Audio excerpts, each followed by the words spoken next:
The Special Investigating Unit, which is seeking to recoup millions of rand spent on the controversial Digital Vibes contract, has accused the Health Minister, Dr. Zweli Mkhize, of unlawful and improper conduct for his role, and it wants his family to repay an amount of 4 million rand. In court papers filed in the Special Tribunal on Thursday, the SIU wants the 150 million rand contract reviewed and set aside for those implicated to be ordered to pay the SIU or the Department of Health the very money they received with interest.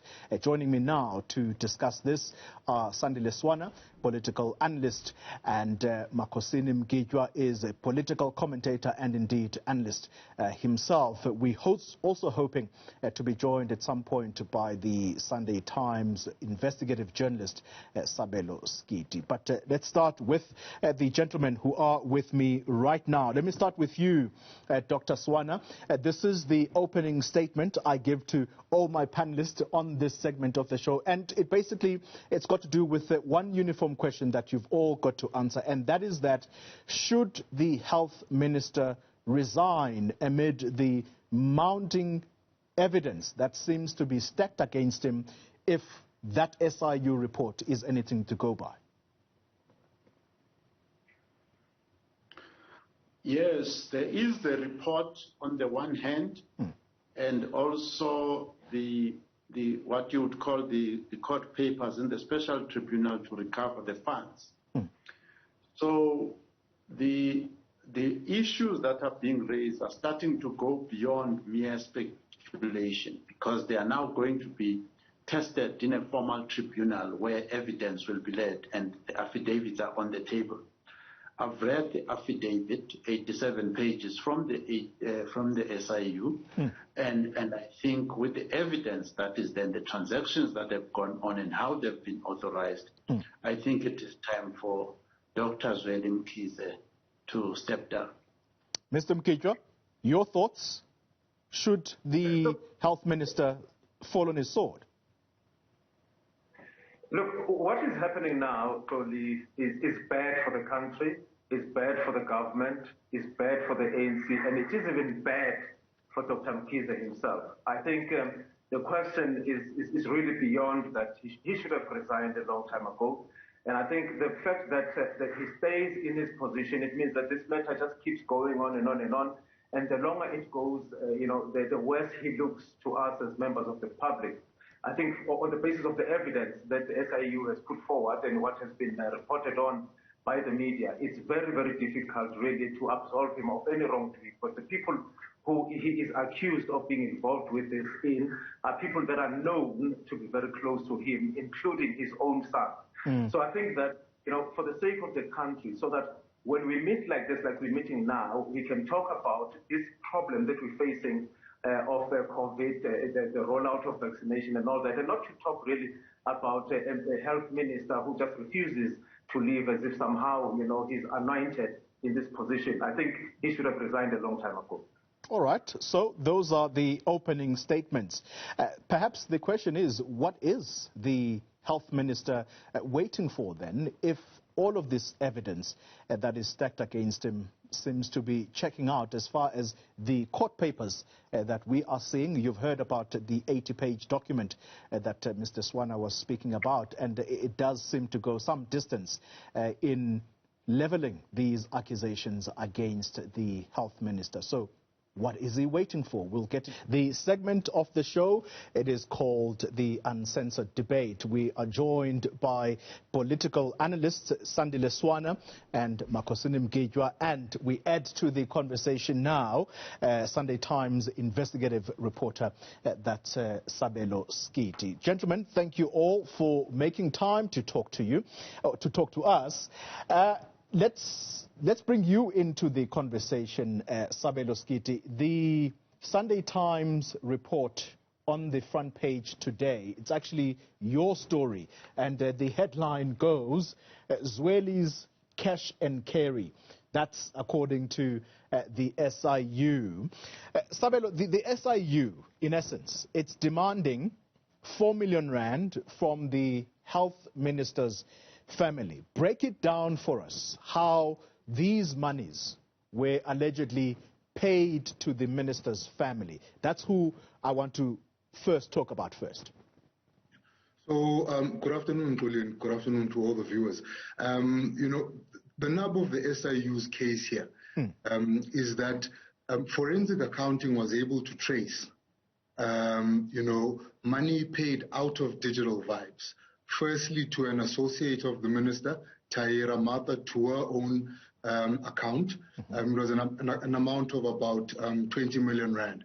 And then that money then gets disseminated across a number of accounts.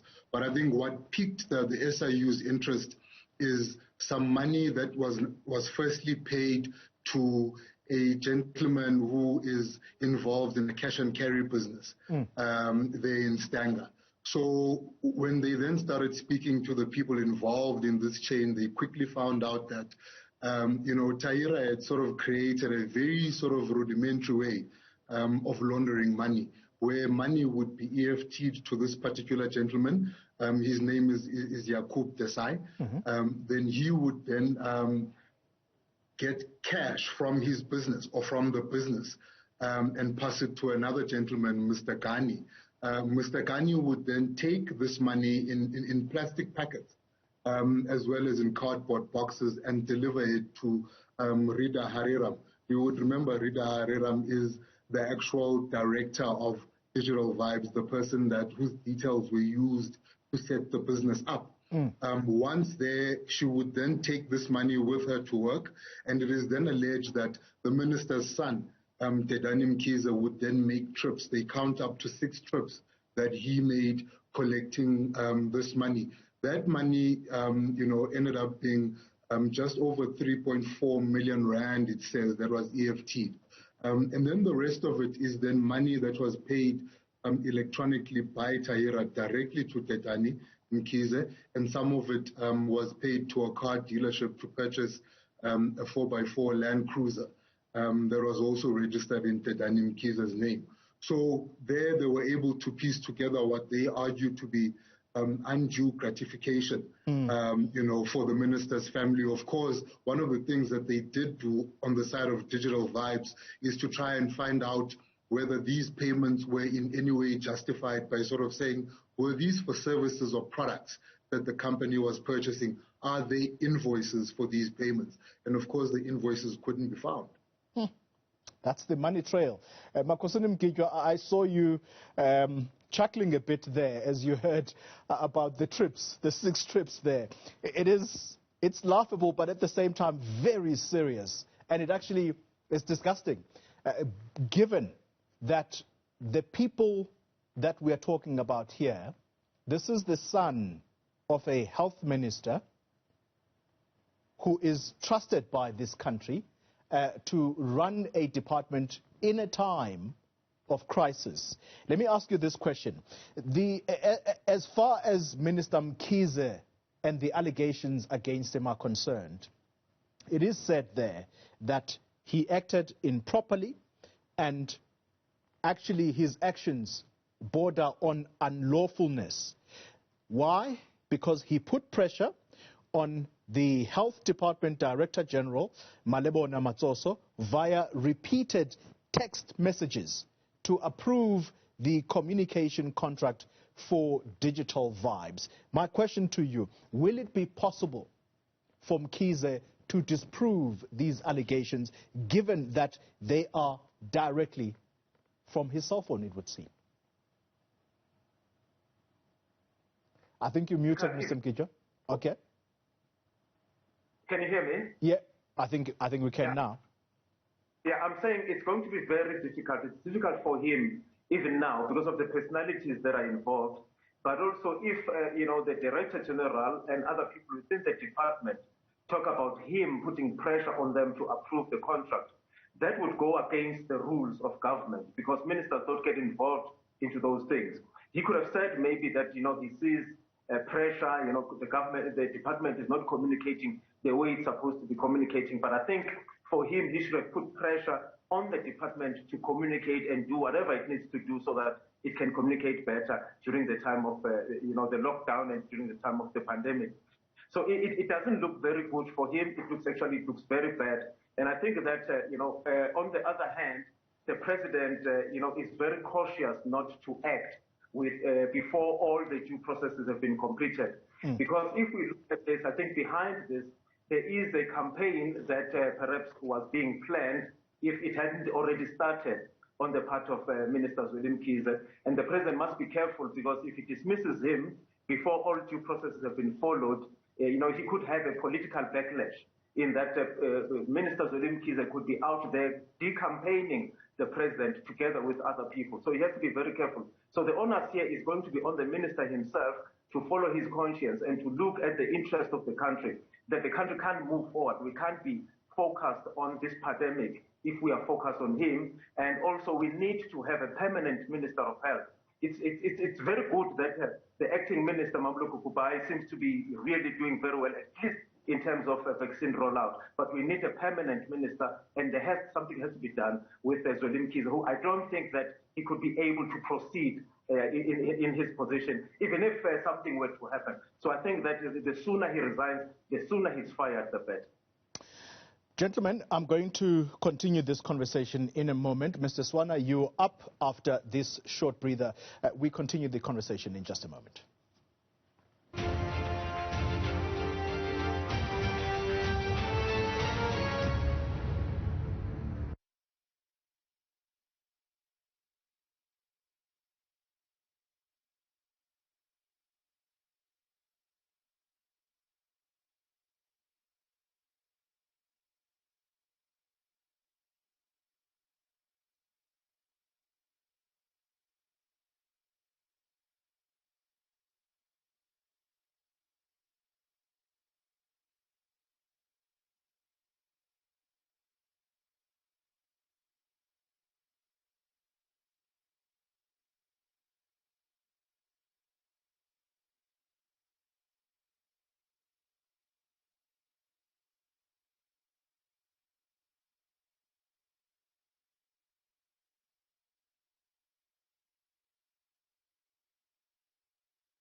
Very good afternoon to you. You're watching the uncensored debate here on Politics Unscripted, and still in conversation with me are Zweli Mkhize, Sunday Times investigative journalist, and alongside two political analysts, Makgo Sunim and Zweli Swana. Mr. Swana, let's come to you.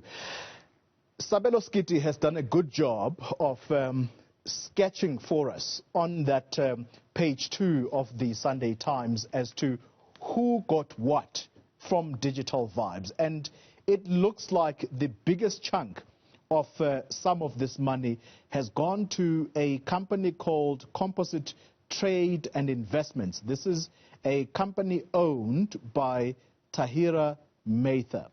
And Tahira Mather, if you're not aware who she is, let's just paint a picture for you. So Tahira Mather is a former personal assistant to Zweli Mkhize, and this company also co-owned by Nadira Mitha, who is also a former secretary to Mkhize.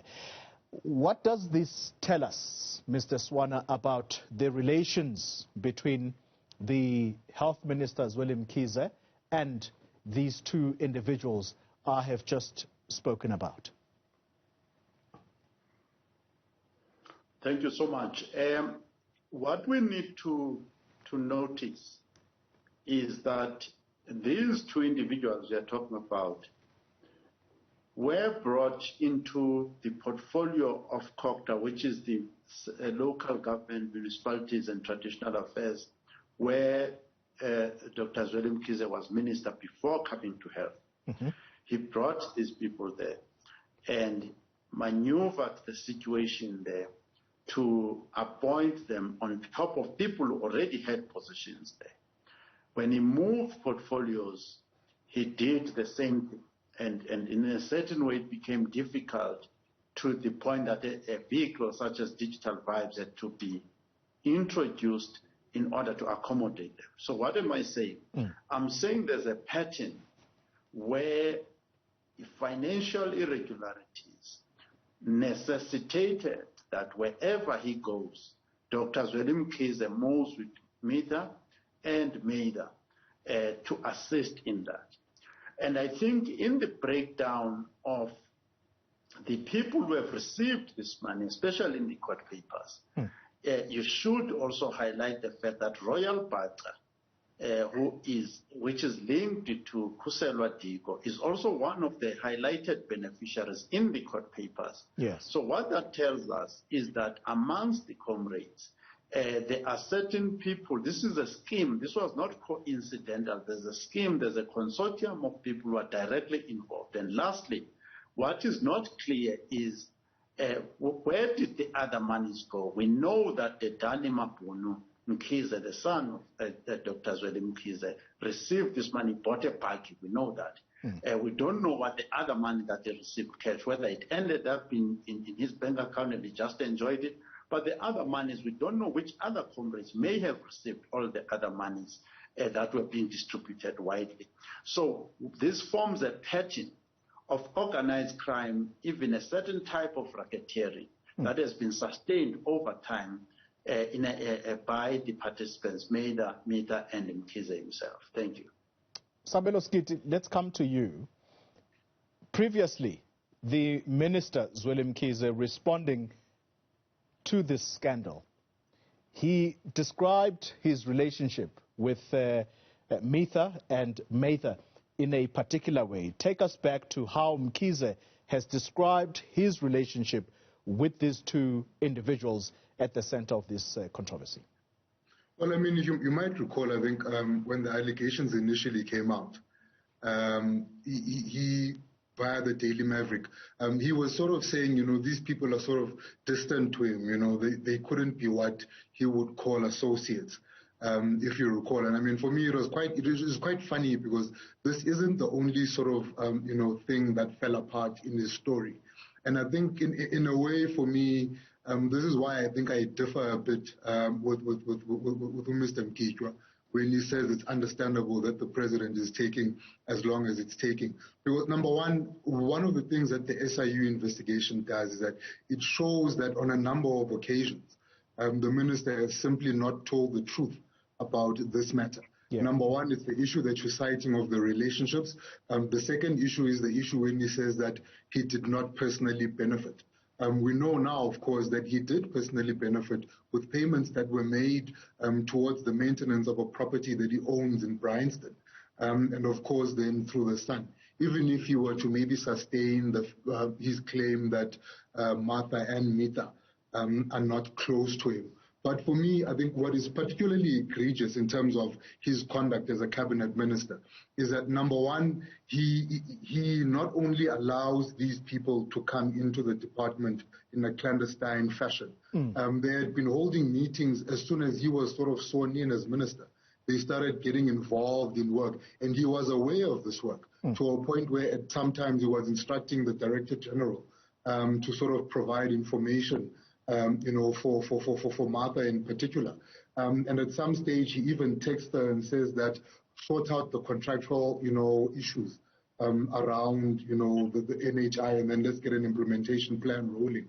At that time, he knew very well that there had been no procurement process at all to bring this individual in to do this work. So why is he saying that a contract must be concluded when he knows that there is no process to bring this particular individual in? So, I mean, in terms of that does not really need, you know, that to be tested before a court of law. All the evidence is there. You know, also when he approves the first budget of 85.5 million for communication on NHI, he had been in a cabinet meeting less than 2 weeks before, where cabinet had actually, you know, resolved to issue a memorandum that said that all the communication must be done via GCIS. So on what basis is he then approving the Department of Health to actually set aside a budget for something that his own colleagues, and I presume that he was part of them, he agreed in those meetings that GCIS must be the ones that are leading this communication on NHI. So I think for me, in terms of what the president needs to take action against the minister is there. And I think it's one of those things where maybe we are now being, held by ANC unity considerations. We do know, of course, that, the KZN is a really touchy place for the president right now. So how much of that is weighing into him sort of taking, a decision that is very clear?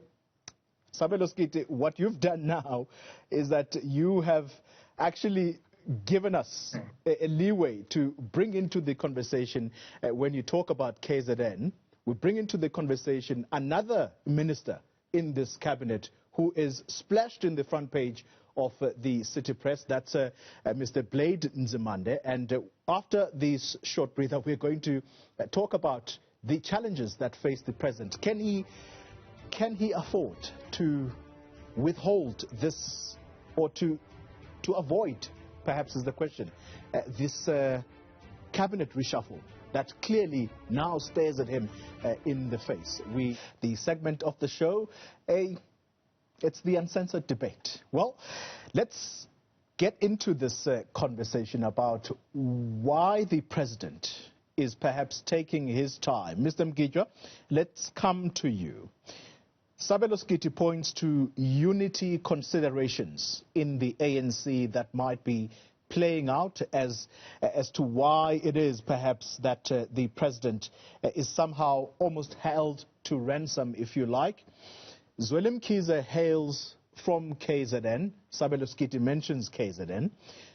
Blade Nzimande is not only a leader of one of the key alliance partners of the ANC, the SACP, but now the Director General, whom he has placed on suspension, is saying that Blade Nzimande wanted me to do wrong things. Now, my question to you is, what does the president do? Because at the moment, the understanding is that these two people are very solid allies of his, and in particular, they would come in handy as far as bringing in the KZN crowd, or the KZN leg of the vote, if conference were to happen tomorrow. What does he do when he reshuffles this cabinet, if he does eventually? Tony, I think what we need to be focusing on as a country is what I would call electoral reform, so that we change the way we elect, our leaders.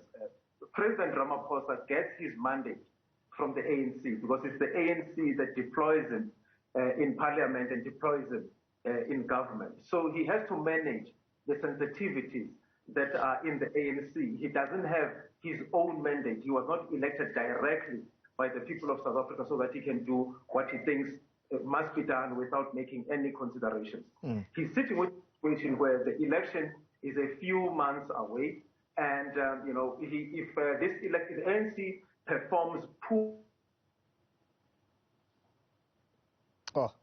Makgo Sunim, I think is frozen there for a moment. Babuswana, perhaps do you want to come in and complete Makgo Sunim's thoughts? Yes.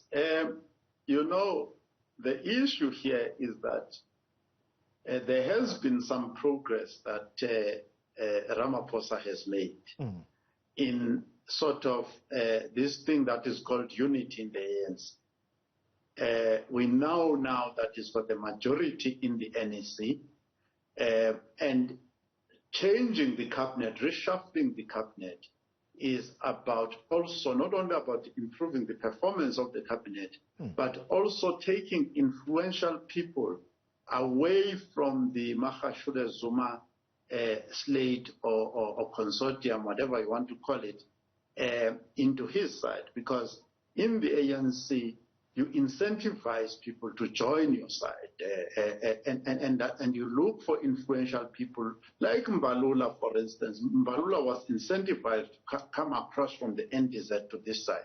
So they are there, and Cyril has got something to offer to solidify his position in order to get a second term. I agree with the suggestion that is being made by Mr. Mkhize that eventually we need electoral reform, but that electoral reform is going to take very long. It's not going to affect the municipal elections now.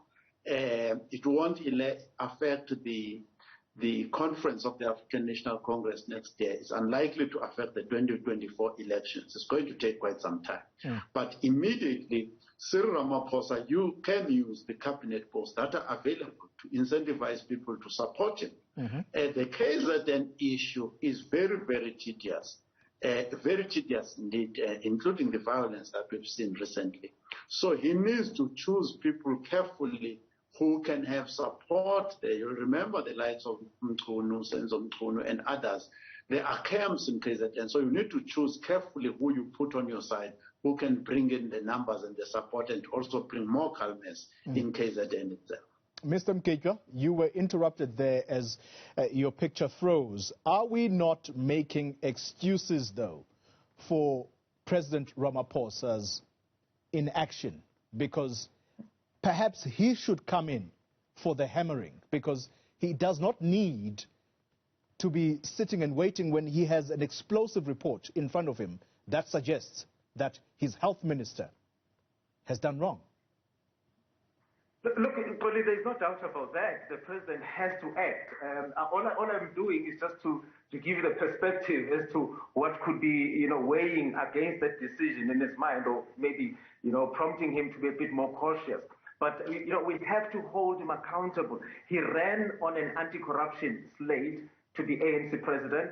He ran on an anti-corruption, platform when he was elected president of the country.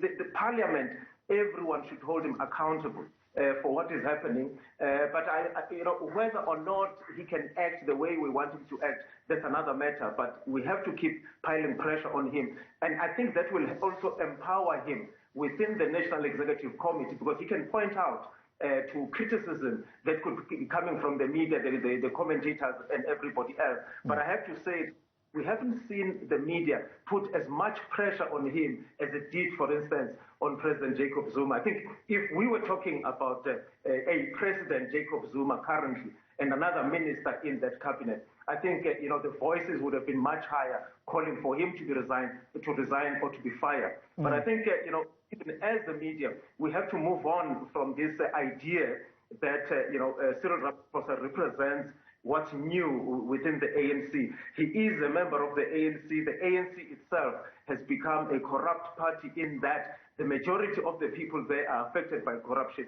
and corruption is more of a rule than an exception. So pressure must be mounted on the president. Sabelo, let's come to you.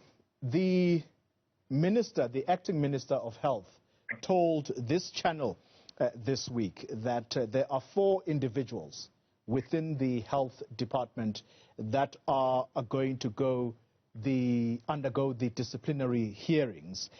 And I want to ask of you about a specific individual, and this is the person who was acting DG around the same time as the approval of the Digital Vibes contract, and that's the Deputy Director General, Anban Pillay. Is he going to be disciplined and flesh out what the alleged role he played during this approval of this contract? Yeah. So I think in a way of answering you, Kole, I'd like to firstly cite an article that was published in, I think it was the Sunday World newspaper, quite a while ago. I mean, that story was hidden away, I think on page 5 or something. But it spoke about the department at the time wanting to take action against 2 individuals, Dr. Pillay, and then the head of communications, Mr. Popo Maja. And, the story was told in a way that it gave one the impression that Dr. Pillay was able to stave away these charges by sort of, indicating that he will spill the beans, basically. He will tell the truth about what happened and, who wanted what to happen. And then the story then sort of says that issue was put into abeyance. Now it's critical to then also look at what the SIU says about some of the people that are currently in the department right now.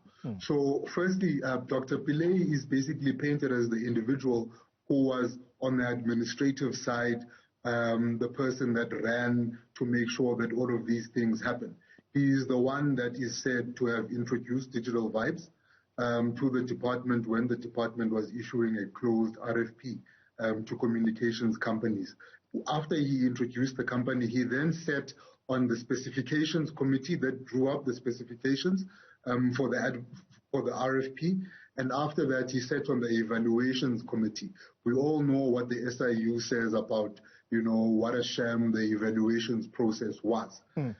After that, when Dr. Pillay then became the acting director general, the letter of award is supposed to be signed by him.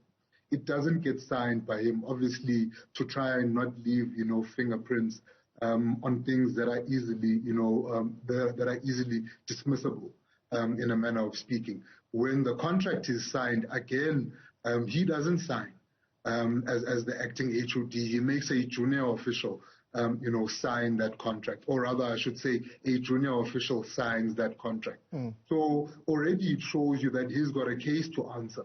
But then where the SIU report also goes for me, interestingly, is that when a permanent HOD is hired, Dr. Buthelezi that we have now, a strange thing happens is that he then writes to another senior official in the department, I think it was the CFO, and he basically says he wants all of the information and all of the documents related to digital vibes to be taken to his office, as he is now going to deal with this information. So now the question is, why were these documents being taken from where they ought to be rightfully sitting to be put in the office under one individual? And then secondly, why is then that same individual now is seemingly moving very slowly on any sort of internal disciplinary process against people that were found to not have done their jobs correctly in this matter? Remember, before the SIU, basically put this information in the public domain, there had been the Ngubane Advisory Forensic Investigation, and the SIU investigation actually cites that report. And a lot of the information that the SIU relies on is information that had already been uncovered by Ngubane. So the question is, why are we here, months later, with no action being taken against anyone in the department? I think it's unfair to sort of focus on the president alone. The Department of Health and certainly even the acting minister, I might argue, have to explain themselves. Gentlemen, unfortunately, this is where the time really becomes the enemy, because as Sabelo says, it's not just the health department that is at fault here or where action needs to be taken, but there's a whole manner of other departments. Thank you very much to all my guests for having joined me for this discussion. We can't continue it any further, unfortunately, but I guess it does paint a picture of just how bad the cabinet of President Cyril Ramaphosa right now is, and at what point does the president eventually take action? That's how we wrap up the uncensored debate.